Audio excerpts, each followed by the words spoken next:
Les études sur la parole par John Nelson Darby.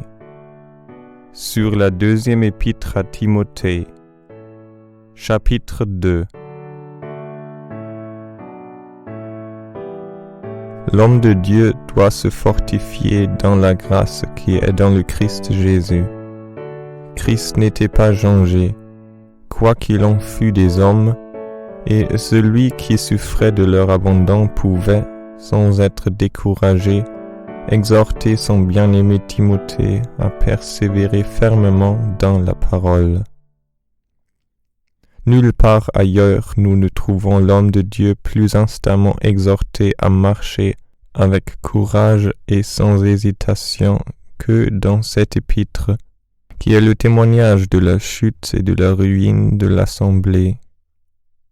La vérité était le trésor spécial qui avait été confié à Timothée. Il devait non seulement la garder, ainsi que nous l'avons vu, mais prendre soin qu'elle fût propagée et communiquée à d'autres, plus tard et peut-être plus loin. Ce qu'il avait entendu de Paul devant plusieurs témoins, qui pouvaient confirmer Timothée dans ses convictions quant à la vérité et affirmer aux autres, Timothée devait le communiquer à des hommes fidèles, capables d'enseigner les autres. Il devait employer des moyens ordinaires. Ce n'est pas l'esprit dans l'assemblée, de telle sorte que l'assemblée fût une autorité. Ce n'est plus la révélation. Timothée, bien instruit dans la doctrine que prêchait l'apôtre, confirmé dans ses vues par plusieurs autres témoins qui avaient aussi appris cette doctrine de Paul, en sorte qu'elle était commune à tous comme une vérité connue et reçue, devait prendre soin qu'elle fût communiquée à d'autres hommes fidèles.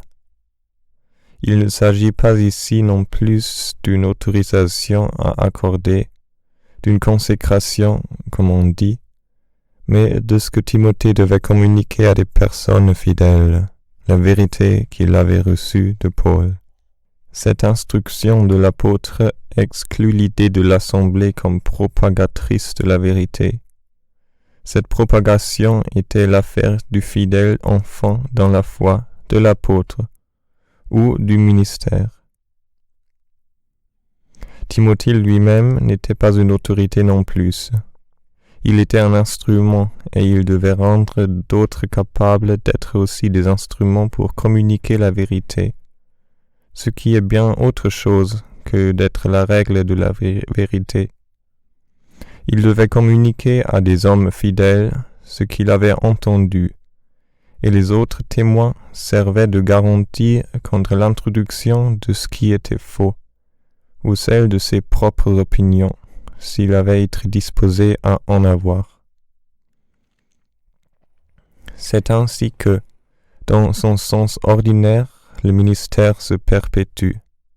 Des personnes compétentes s'occupent avec soin de la communication, non de l'autorité, mais de la vérité à d'autres fidèles personnes. Dieu peut susciter qui il veut et lui donner l'énergie de son esprit. Et c'est dans cette énergie que se trouve la force et une œuvre efficace. Mais la parole ici suppose la communication soigneuse de la vérité à des personnes propres pour cette œuvre. Les deux principes, la libre action de l'esprit et la communication de la vérité à des hommes fidèles, excluent également l'idée de la communication de l'autorité officielle et l'idée que l'assemblée fasse autorité à l'égard de la foi, ou bien qu'elle soit propagatrice de la vérité. Si Dieu suscite qui il veut, comme il veut, le moyen qu'il emploie, quand il n'y a pas d'opération spéciale de sa part, est de faire communiquer la vérité à des personnes propres à la propager. C'est là tout autre chose que de conférer une autorité ou un droit exclusif ou officiel de prêcher. Et c'était la vérité révélée, connue, que Timothée devait communiquer, la vérité qui avait autorité directe de la révélation. ce que les écrits de Paul peuvent seuls fournir, ou bien, cela va sans dire, d'autres écrits inspirés. Ensuite, l'apôtre montre des qualités nécessaires à Timothée pour continuer l'œuvre dans les circonstances dans lesquelles lui et l'assemblée elle-même se trouvaient. Il fallait savoir supporter les privations, les désagréments, les difficultés et les peines comme un bon soldat de Jésus-Christ et se garder de l'embarrasser dans les affaires de la vie. Un soldat au service ne pourrait faire ainsi. Il doit être libre de tout pour plaire à celui qui l'a appelé sous les armes. Timothée devait aussi, comme un combattant dans la lice, combattre selon les règles, selon ce qui, à la fois, convient au serviteur du Seigneur et est conforme à sa volonté. Il devait premièrement travailler pour jouir justement des fruits de ses travaux. Telles sont les conditions pratiques du service divin. Quand on s'y engage, il faut prendre sa part des souffrances, ne pas s'embarrasser dans les choses du monde, combattre selon les lois, travailler premièrement avant d'attendre les fruits. L'apôtre revient ensuite aux principes élémentaires mais fondamentaux de la vérité et aux souffrances des ministres de la parole, qui du reste n'empêchaient nullement l'opération de l'Esprit de Dieu pour élargir la sphère dans laquelle se propageait la vérité et se répandait la parole de Dieu. Nul ne pouvait lier la parole, ce puissant instrument de l'opération de Dieu. La vérité de l'Évangile, il ne s'agit pas ici du dogme, se divise en deux parties, dont l'apôtre parle aussi dans l'épître aux Romains, savoir l'accomplissement des promesses et la puissance de Dieu en résurrection Jésus-Christ, de la semence de David, et ressuscité d'entre les morts. Ce sont là, en effet, pour ainsi dire, les deux pivots de la vérité. Dieu fidèle à ses promesses, fidélité qui se montre spécialement en relation avec les Juifs, et Dieu puissant pour produire quelque chose de tout nouveau par sa puissance créatrice et vivifiante, manifestée dans la résurrection, qui mettait aussi le sceau de Dieu sur la personne et sur l'œuvre de Christ. Les souffrances qui se trouvent sur le chemin du service de l'Évangile prennent ensuite un caractère élevé et remarquable dans la pensée de l'apôtre affligé. Ces souffrances sont la participation aux souffrances de Christ, et cette participation chez l'apôtre eut lieu à un degré tout à fait remarquable. Les expressions dont Paul se sert ici, par rapport à lui-même, sont telles qu'on peut se servir des mêmes paroles par rapport à Christ en ce qui regarde son amour.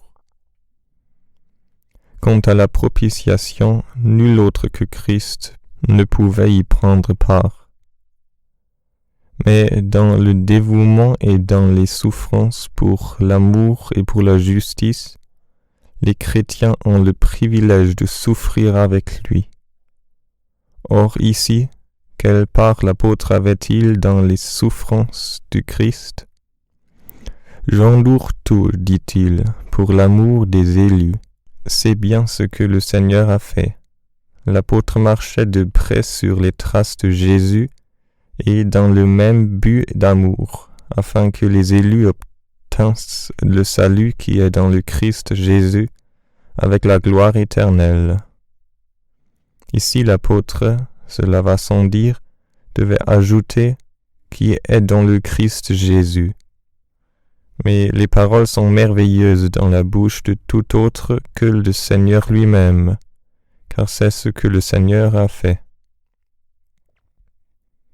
Remarquez aussi que plus les souffrances sont grandes, combien les nôtres sont petites à cet égard, comme fruit de l'amour pour les objets des conseils de Dieu, plus notre privilège est grand, plus nous avons part à ce qui était la gloire de Christ ici-bas.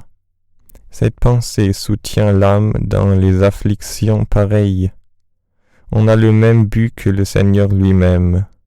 L'énergie de l'amour s'adresse dans la prédication de l'Évangile à tout le monde. La persévérance au milieu des afflictions, des difficultés et de l'abandon est soutenue par le sentiment qu'on travaille à l'accomplissement des conseils de Dieu.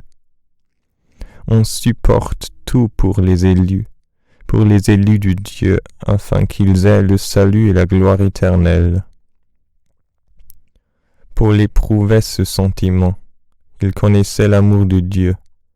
Il désirait, au prix de quelque souffrance que ce fût, dans la mer tumultueuse de ce monde, que ceux qui étaient les objets du même amour eussent part au salut et à la gloire que Dieu conférait.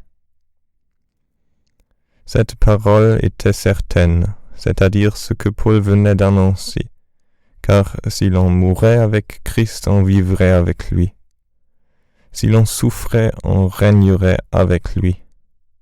Si on le reniait, il renierait celui qui le reniait. Les conséquences d'un tel acte demeuraient dans toute leur force. Elles se rattachent à l'immuabilité de la nature du Seigneur et de son être, et se montraient dans l'autorité du jugement qu'il prononçait. Il ne pouvait se renier lui-même, parce que les autres étaient incrédules. Timothée était fortifié pour maintenir ces grands principes qui se rattachaient à la nature morale du Seigneur, et ne pas se laisser entraîner par des spéculations qui ne faisaient qu'égarer les âmes et corrompre la foi. Il devait se montrer comme un ouvrier approuvé de Dieu, bien nourri dans la vérité et sachant la développer dans ses diverses parties, selon la pensée et les desseins de Dieu, n'ayant pas honte de son travail devant ceux qui pourraient le juger. Versets 14 et suivantes. Quant aux vaines et profanes pensées des spéculations des hommes, il devait les éviter. Elles ne pouvaient, dans leur progrès, produire d'autres fruits que l'impiété. Elles pouvaient avoir une grande apparence d'élévation et de profondeur, comme celle qui déclarait que la résurrection avait déjà eu lieu, ne faisait que pousser la doctrine de notre position en Christ charnellement au-delà des bornes. Ces doctrines rongeaient comme une gangrène. Déjà celle dont l'apôtre parle avait renversé la foi de quelques-uns, c'est-à-dire leur conviction à l'égard de la vérité et la profession qu'ils en avaient faite. Mais en pensant à ce renversement de la foi de quelques-uns, l'âme de l'apôtre trouvait son refuge dans ce qui ne l'ébranle pas, quelle que soit la décadence de l'assemblée ou l'infidélité des hommes. Le solide fondement de Dieu reste inébranlable. Ayant ce sceau, le Seigneur connaît ceux qui sont siens. C'est là la devise du sceau, pour ainsi dire, du côté de Dieu, et rien ne peut le toucher.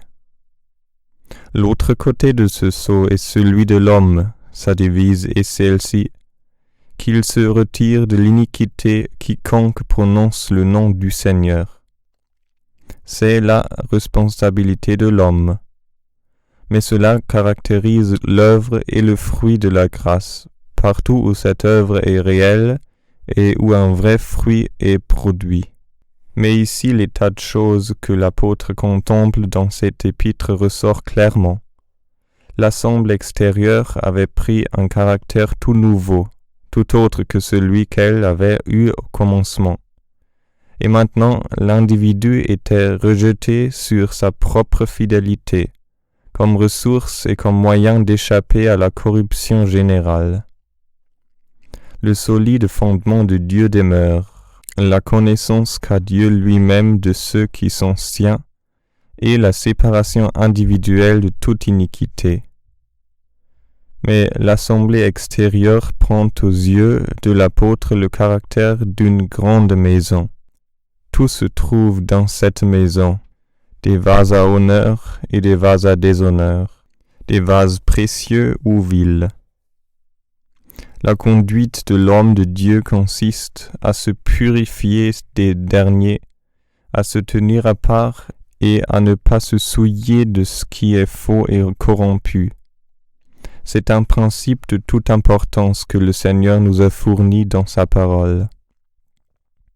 Il a permis que le mal se montrât assez au temps apostolique pour donner occasion à l'établissement, par la révélation, de ce principe comme devant gouverner le chrétien. L'unité de l'assemblée est si précieuse, elle a une telle autorité sur le cœur de l'homme que, à la suite de la décadence de l'assemblée, il y avait danger que le désir de l'unité extérieure ne conduisît les fidèles même à accepter le mal et à marcher en communion avec lui pour ne pas rompre cette unité. Le principe de la fidélité individuelle, de la responsabilité individuelle envers Dieu, est donc établi et élevé au-dessus de toute autre considération, car il tient à la nature de Dieu lui-même et à son autorité sur la conscience de l'individu. Dieu connaît les siens, telle est la source de confiance. Moi, je ne sais qui ils sont, et que ceux qui prononcent le nom de Jésus se séparent du mal. Ici je trouve ce que je puis reconnaître. Maintenir en pratique la possibilité de l'union entre le nom de Jésus et le mal, c'est blasphémer ce nom. L'ensemble de tous ceux qui se disent chrétiens est envisagé comme une grande maison. Le chrétien fait extérieurement partie de cet ensemble malgré lui, car il se dit chrétien, et la grande maison consiste en tous ceux qui se disent tels. Mais le chrétien se purifie personnellement de tous les vases qui ne sont pas à l'honneur du Seigneur. C'est là la règle de la fidélité chrétienne. Ainsi, personnellement purifié de communion avec le mal, il sera un vase à honneur, propre au service du Maître. Tout ce qui est contraire à l'honneur de Christ en ceux qui portent son nom, voilà ce dont il faut se tenir à l'écart. Il ne s'agit pas ici de la discipline pour les fautes individuelles, ni de la restauration des âmes dans une assemblée qui a perdu en partie sa spiritualité, mais d'une marche à suivre par l'individu quant à ce qui déshonore le Seigneur de quelque manière que ce soit. Ces conseils sont solennels et importants. Ce qui les nécessite est triste dans sa nature, mais tout cela ne fait que montrer la fidélité et la grâce de Dieu.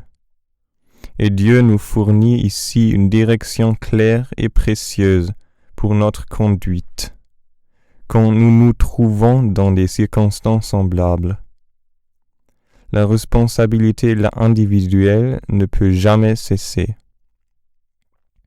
Quand le Saint-Esprit agit énergiquement et triomphe sur la force de l'ennemi, les personnes réunies dans l'assemblée y développent leur vie selon Dieu et dans sa pensée, et la puissance spirituelle qui se trouve dans l'ensemble du corps agit sur la conscience, si cela est nécessaire, et conduit le cœur du croyant, de sorte que l'individu et l'assemblée sont portés ensemble en avant sous la même influence.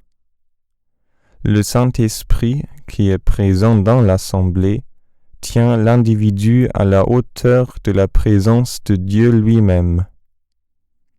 Les étrangers même sont obligés de reconnaître que Dieu est dans l'assemblée. L'amour et la sainteté y règnent. Quand l'effet de cette puissance ne se trouve plus dans l'assemblée, et que peu à peu la chrétienté ne répond plus au caractère de l'assemblée tel que Dieu l'a formé, la responsabilité de l'individu envers Dieu n'a pas cessé pour cela.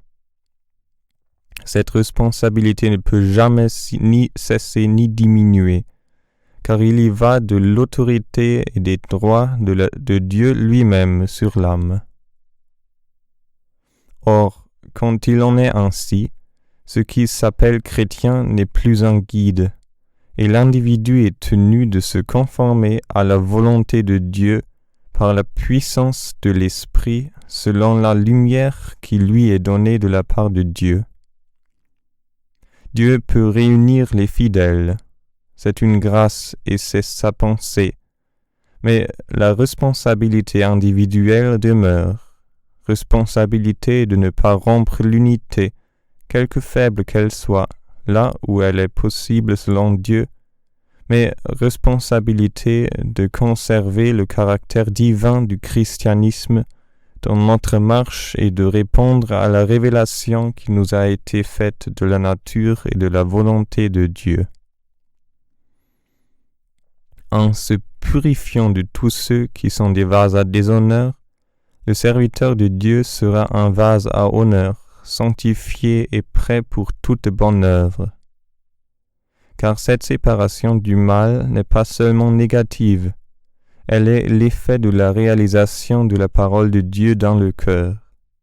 Je saisis alors la sainteté de Dieu, ses droits sur mon cœur, l'incompatibilité de sa nature avec le mal. Je sens que je demeure en lui et lui en moi. Je sens que Christ doit être honoré à tout prix, que cela seul qui lui ressemble l'honneur, que la nature et les droits de Dieu sur moi sont la seule règle de ma vie. Ce qui me met à part ainsi pour lui, selon ce qu'il est, me sépare du mal.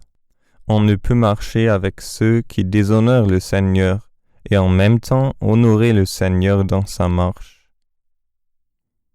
Ce qui suit montre le caractère sanctifiant de l'exhortation que nous trouvons ici. L'apôtre dit « Mais fuis les convoitises de la jeunesse et poursuis la justice, la foi, l'amour, la paix avec ceux qui invoquent le Seigneur d'un cœur pur. » Verset 22. C'est respirer l'atmosphère pure que l'on trouve dans la présence du Seigneur. L'âme y jouit de la santé et de la force. Tout ce qui corrompt est loin d'elle. De plus, nous trouvons ici ce que l'on conteste si souvent, que nous pouvons et devons distinguer ceux qui invoquent le Seigneur d'un cœur pur. Nous ne décidons pas qui sont ceux qui appartiennent au Seigneur. Lui les connaît. Mais nous devons nous associer avec ceux qui se montrent tels, ceux qui invoquent le Seigneur d'un cœur pur. Ceux-là, je dois les discerner, les connaître, les reconnaître et marcher avec eux. Dire que je ne puis les discerner est, au mépris d'une règle expresse de l'Écriture, applicable seulement à un état dans lequel, en raison de la corruption, beaucoup ne sont pas manifestés comme vraiment chrétiens, tout en l'étant peut-être. Comme partout ailleurs, dans ses épîtres, l'apôtre exhorte ici à fuir les questions vaines où l'instruction divine ne se trouve pas. Ces questions ne produisent que des discussions stériles, des contestations. Or, l'esclave du Seigneur ne doit pas contester. Il vient de la part de Dieu pour apporter la vérité dans la paix et dans l'amour.